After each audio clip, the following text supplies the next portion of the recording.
خب بسم الله الرحمن الرحیم که اسم گفته بودیم که ما یا در MySQL دیتابیس و یک تیبل ساختیم جور کردیم. آره میخوایم که یک در پراجکتی که داشتیم او پراجکت با این دیتابیس وصل کنیم تا که از این دیتابیس به او پراجکت دیتا روان کرده بتانیم و از او پراجکت یا از او وبسایت و از او وب پیج به این دیتابیس دیتا خود روان کرده بتانیم to have a dynamic web page and a dynamic website.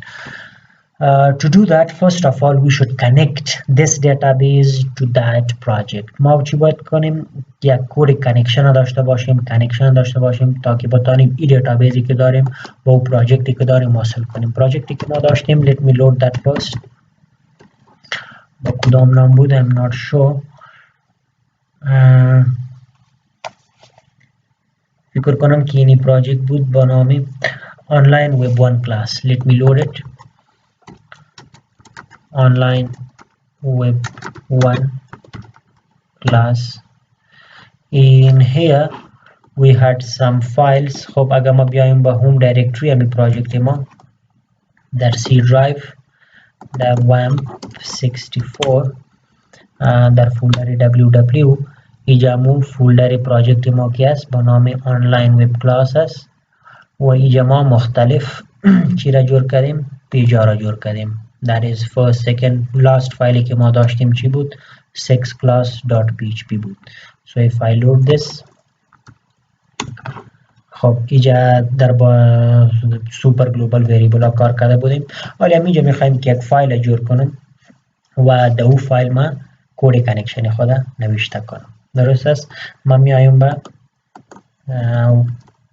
سبلایم تکست و از اینجا یک نو فایل میگیرم کنترل N و این فایل از سیو میکنیم در همون دایرکتری پراجکت ما. میریم در WAMP64 در فولدر www و در فولدر پراجکت ما اینجا میخوایم که ذخیره کنم. خب برای ما نام میتم 7class.php. درست است؟ and I'll just save it. در کلاس در وب پیج خود میخوایم که کد کانکشن داشته باشم. خب در اینجا من زیاد کارهای HTML و چیزا رو نمیکنم، مستقیم کد PHP رو میخوایم که نوشته کنم و کد کانکشن داشته باشم. به خاطر اینکه ما کد کانکشن داشته باشم first of all I should have the PHP block و داخل PHP block میتونم که من نوشته کنم کد کانکشن خود. وقتی که ما از اینجا از PHP میخوایم که با یک دیتابیس MySQL وصل شویم، ما چی داریم؟ ما یک فانکشن داریم، فانکشن PHP است که کار برای ما میکنه، ما رو وصل میکنه به چی؟ به دیتابیس MySQL ما. ولی از که ما میخوایم با موضوع وصل شوم، فانکشن که است عبارت از MySQL underscore connect است. این فانکشن چی میکنه؟ این فایل PHP ما را وصل میکنه با این دیتابیس MySQL. درست است؟ این مختلف شکل‌ها داره، به مختلف طریقا ما این کانکشن انجام داده میتونیم. درست است؟ اگر شما بیاین اینجا در W3 School و از اینجا اگر شما برین در Connect to Database، اینجا شما ایده میتونین که you have MySQL extension, you have PDU extension. در MySQL هم شما دو طریقه دارین، یکی Object Oriented طریقه است، یکی Procedural طریقه است. پیش از MySQL ما فقط MySQL داشتیم، اون طریقه مالی که استفاده کرده میتونین در بعضی از ورژن های PHP مگه مالی MySQL که است improved ورژن یا MySQL است. بعضی از چیزای نو هستن، بعضی چیزا دیپلیکیت شدن. خب درباره از زیاد کنفیوز تان نمیکنم، منتها منظوری می بود که شما میتونین با استفاده از مختلف طریقا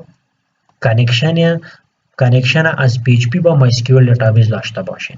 درست است که ما قسمی گفتم MySQL استفاده میکنیم و برای حالی در MySQL پروسیجرش استفاده میکنیم. در Object Oriented نمیریم به خاطر که Object Oriented و PDU موضوع سمستر بعدی دان است که Advanced PHP حساب میشه. درست است؟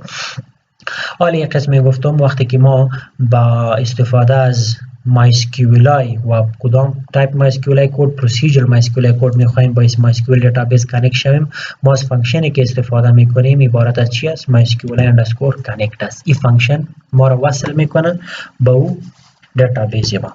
حالا به خاطر از اینکه ما بیایم به این دیتابیس وصل شوم به این فانکشن ما باید 3 تا آرگومنت پاس کنم. این فانکشن 3 پارامیتر داره. پارامیتر اولی که میگیره چی است؟ نام سرور است که ما باید برش بگوییم که در کدام سرور دیتابیس ما وجود داره. درست است؟ بعدا در اون سرور که رفت ما باید برش بگوییم که یوزرنیم ما چی بود. اگر فکرتان باشه ما که لاگین میشدم ما یوزرنیم دادم برش و سوم پاسورد ما چی بود. ما یک پاسوردم دادم.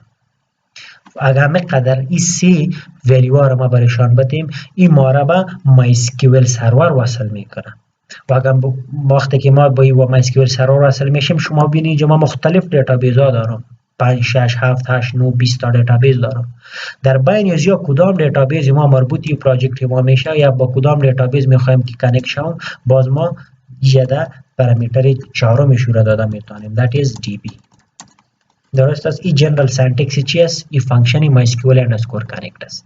اگر به همین ترتیب ما این 4 ولیو درست میتیم کانکشن ما استابلیش میشه با پروژکت با دیتابیس ما. اگر ما یا در سیکونسش اشتباه میکنیم که سرور را پسانتر میتیم یوزر را بیشتر میتیم و یا در سپلش مستیک میکنیم یا یک نام و یک سرور و یک یوزر یک پاسورد نوشته میکنیم که اینجا وجود نداره در MySQL ما بعدنی ایرر برای ما میگه رن نمیشه.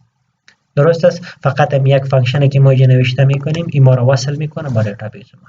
حالا این 3 یا 4 تا ولیو رو ما باید مشخصا برای این فانکشن پاس کنیم. یا ما مستقیما دمیجم پاس کردم میتونم که ما دایرکتلی اینجا نوشته کنم که فرضاً سرور ما لوکال هاست است به خاطر اینکه لوکال سرور است لوکال هاست. اگر فرضاً یک ریال سرور می بودیم باز آی پی و ادرس یو سرور اینجا نوشته میکردیم ولی چون در ورچوال هستیم لوکال هاست است that's fairly fine لوکال هاست و یوزر ما که است یوزر بود روت بود by default یوزر ما که لاگین میشدیم پاسورد خالی بود and that's it by شکل. و اگر میگیم که this is not a good practice you can do it like this که ما اینجا یک 3 4 تا وریبل ها بگیرم دو جا ولیو خود پارتون بعداً وریبل ها را پاس کنم it will work in either case. مگم خوب پرکتیس هم است که فرضاً من نوشته میکنم $server is equal to سرور ما چی بود local host and then user ما these are just variable شما میتونید در PHP به این طریقه ما وریبل ایجاد کنیم میتونیم یوزر ما root بود and then password ما خالی بود and then db $database is equal to نام دیتابیس ما که مانده بودیم چی بود online class db. از اینجا شما کپی کرده میتونید که شما یک قسم بگیرین کپی و اینجا بیاین پیست کنید تا که سپل مستیک نباشه. ولی با همین سیکونس با این فانکشن ما این را پاس میکنیم. این فانکشن اول که میگیره نام سرور میگیره $server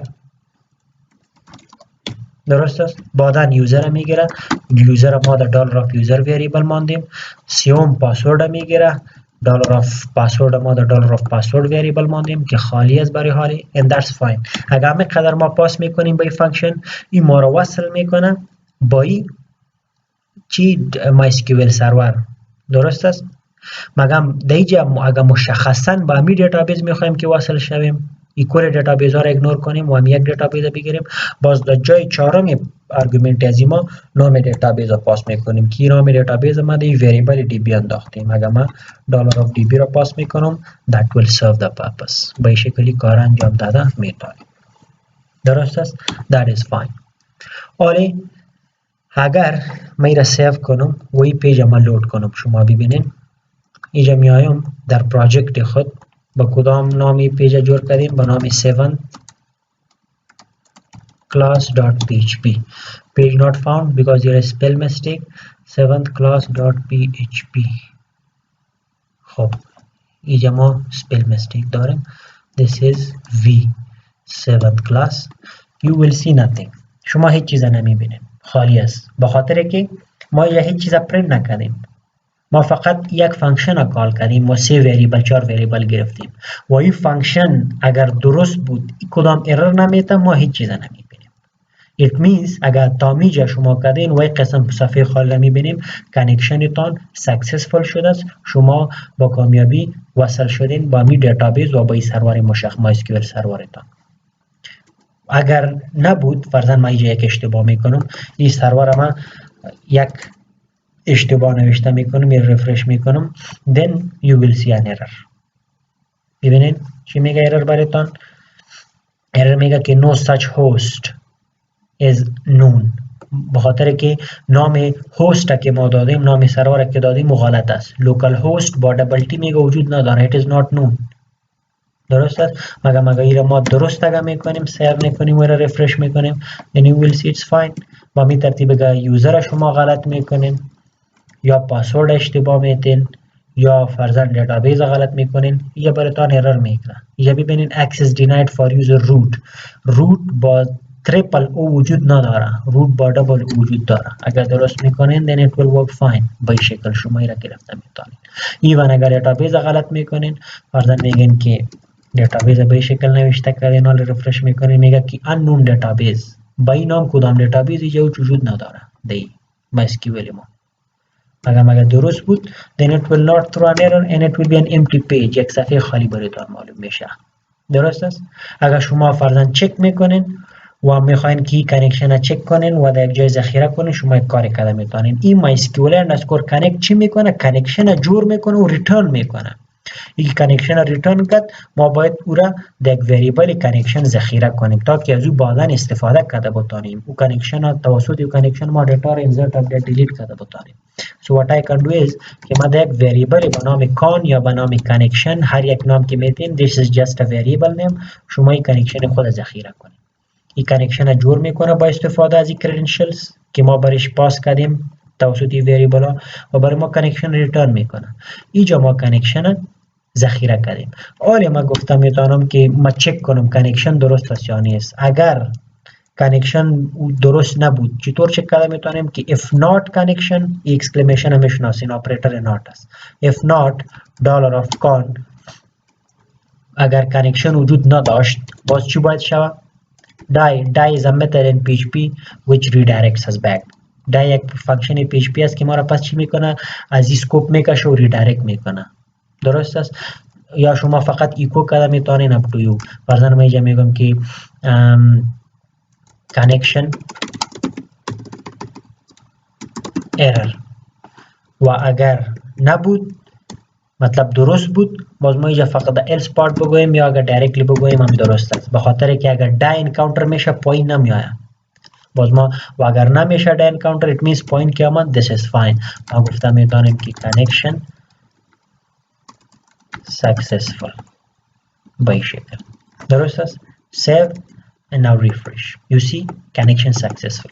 با خاطر کار connection وجود داره. ما گفتمش اگر connection وجود نداشت then die means گیره بریم پرینت کو و پایین نیا مشکل است. فرضاً ای ببینید اگر ما باز اشتباه میکنم در لوکال هوست قصدن اشتباه میکنم رفرش میکنم then you will see همون ایررایی که برای ما میده داخل برای ما چی میگه؟ connection error و connection error توسط ای die رن میشه و پایین نمیاد. اگر بخوایم که مشخصا کانکشن اررار هم ببینیم باز ما اینجا کانکاتینیت میکنیم که مشکل کجا وجود داشت. به خاطر که این اررار که به شکل هستن یا انیبل و دیسیبل شده میتونن. اگر یک کس دیسیبل کرده باز او نمیتونه که اررار رو ببینه. درست است؟ باز ما با استفاده از یک فانکشن دیگه PHP ارر کانکشن دیده میتونیم. در از که ما بگویم که MySQLi underscore connect underscore error. این فانکشن چی میکنه؟ کانکشن ارر برای ما ریترن میکنه.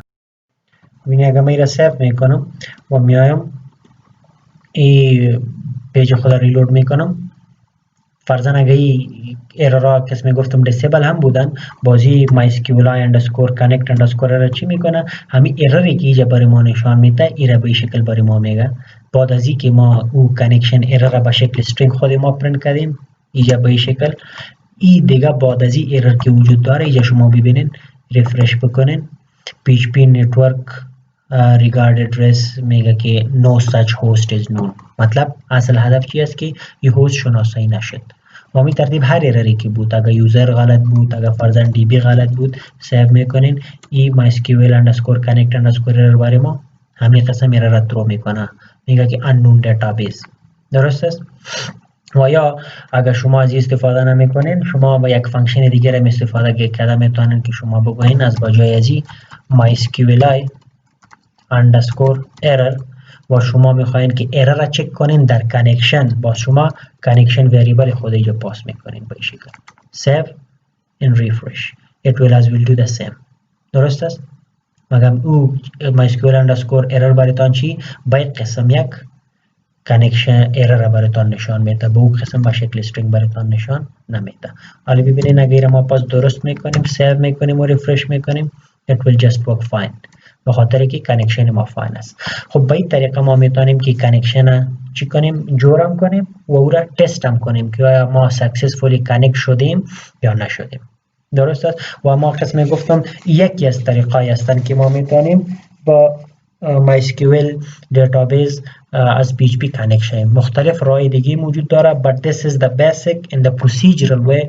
of connecting to MySQL database using MySQLi extension of PHP دیگه در کلاس بعد انشالله ما با می دیتابیسی که وصل شدیم کوشش میکنیم که از این دیتا ریتریو کنیم یا انسرت کنیم کرود اپریشن ها را بالای پرفورم میکنیم انجام میکنیم